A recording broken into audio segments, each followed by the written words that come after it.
At the southern coast of Vancouver Island, Mary Hill stands as a beacon of reconciliation and unity.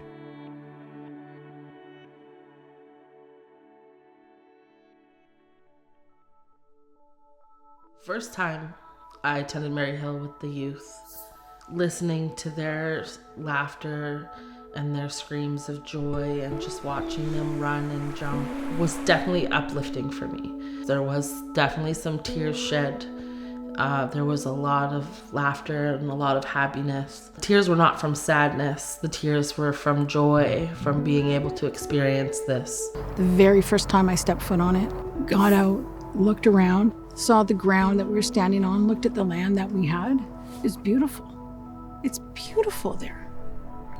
My heart is absolutely full to be able to know that that's going to come back to us, and my kids are going to be able to walk on there. My grandkids are going to be able to walk on that land. The views, the amount of fresh air was so amazing. You couldn't get the amount of pureness from anything else, really. If you go to Mary Hill and stand on top of the hill and look down upon the water, I think you just understand that your mental health gets protected and looked after. The view over there is elaborate and just breathtaking, and my mental health feels good every time I leave that place. I'm like, wow, I just came from a beautiful place, and I'm glad my community is standing up to share that. My impression when I first went to Mary Hill, I was absolutely in awe. I have never felt so peaceful. I felt the power of the land, knowing that they got to be there and be free.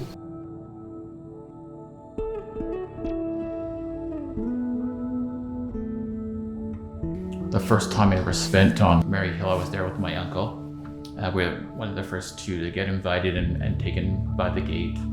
And we were with the guy that protects all the endangered species that are on the land, and he was showing us all this endangered species. And as he was talking, I was getting frustrated, and he didn't notice. And it's his job to protect those endangered species, and I respect that. I wasn't mad at him. I was just upset that he had forgotten that me and my uncle were the first two people from Beecher Bay to ever set foot on that land for 100 years, and the real only endangered species that were there were us.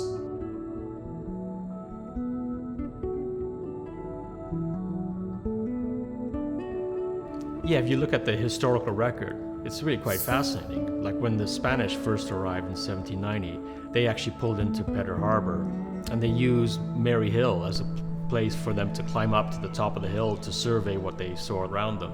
The reason they did that was because it was open, there was a lot of meadow there, which was a result of almost thousands of years of First Nations managing the land through fire. And why Mary Hill is significant also is because we know from archives the Spanish landed there and put up a cross as part of the doctrine of discovery practice, which has been done for hundreds of years by various nations to justify why they should unilaterally take over the land. They felt it was theirs because no one else lived on it. So to see the Mary Hill be returned to the Chanyu is almost this perfect circle of reconciliation. It's reversing hundreds of years of this doctrine that has justified all sorts of nations to take over particular territories. And I think that is really an important story. It's hard to believe that they were able just to come ashore and say, this is my land, and not even consult with anybody or anything. But I guess that's been happening with us our whole life.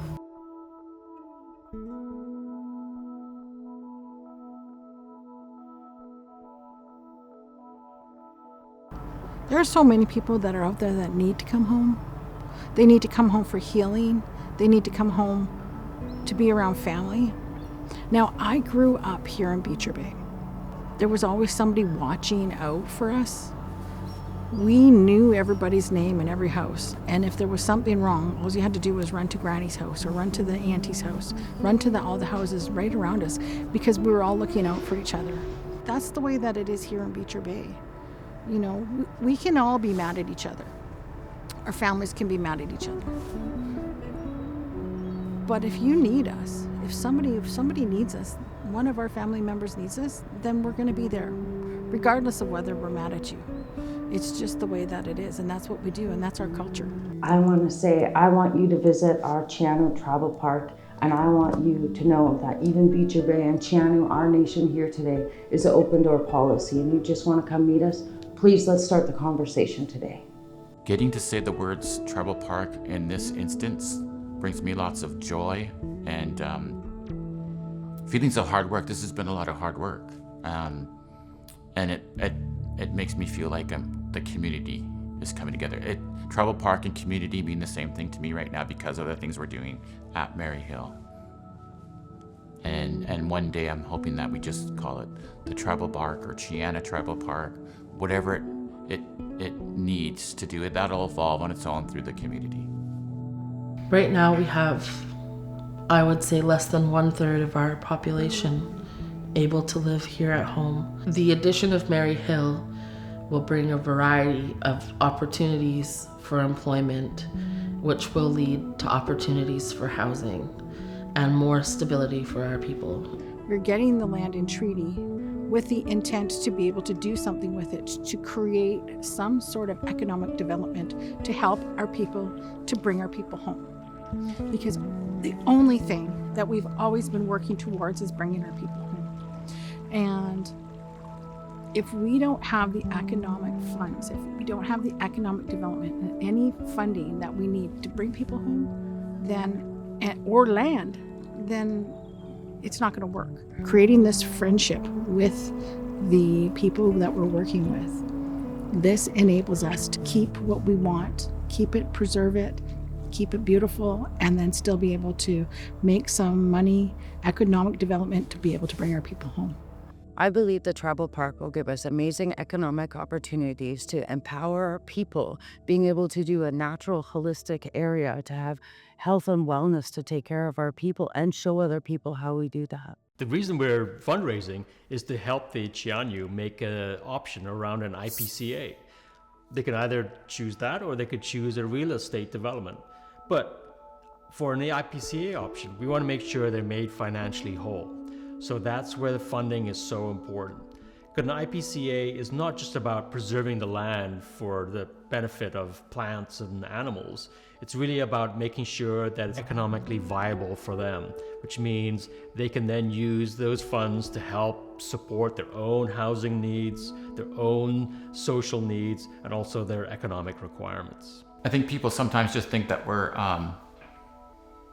trying to move our community forward and our community alone, but our community can't move forward alone. It needs good partnerships. It needs good community, and part of your community being healthy is the communities around you being healthy, and we want to participate in healthy communities in general, not just ours. The Mary Hill Project offers a real unique opportunity for people to learn from the land, to learn from nature.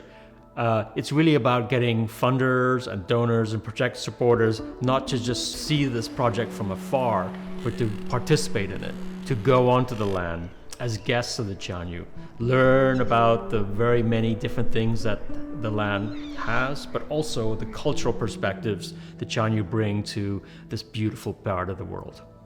I think if you are wanting to take care of the environment, you want to help with climate action, I believe today's the day to help Chianu Tribal Park to assist us in raising funds to take care of this lovely area that has been untouched for years.